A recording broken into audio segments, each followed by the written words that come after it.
নমস্কার সবাইকে। আমার ছোটোবেলা থেকেই হাতের কাজ ভীষণভাবে পছন্দের বা ভালোবাসার একটা জিনিস।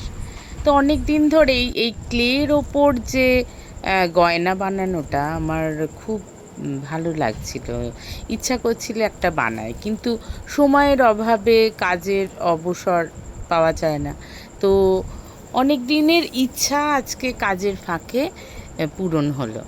তো তোমরা সবাই জানিও প্রথম আমার এই গয়না বানানোটা কেমন লেগেছে, কেমন হয়েছে, তাহলে আমি আরও খুশি হব বা ইন্সপিরেশন পাবো যে ঠিকঠাক হয়েছে কি না বা কেমন লাগছে তোমাদের।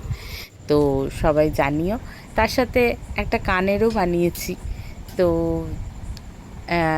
চেষ্টা করেছি দেখে দেখে করার।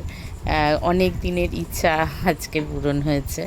তো যাই হোক, এটাই ছিল আমার একটা হার আর ক্লে দিয়ে বানানো। তো ক্লে দিয়ে বানানো এই হার আর কানের। তো তোমরা কিন্তু সবাই জানাবে যে এটা কতটা ভালো হয়েছে বা কতটা খারাপ হয়েছে। যেটাই হবে না, যেটাই লাগবে না কেন, তোমরা জানিও। থ্যাংক ইউ সবাইকে, অনেক অনেক ভালোবাসা।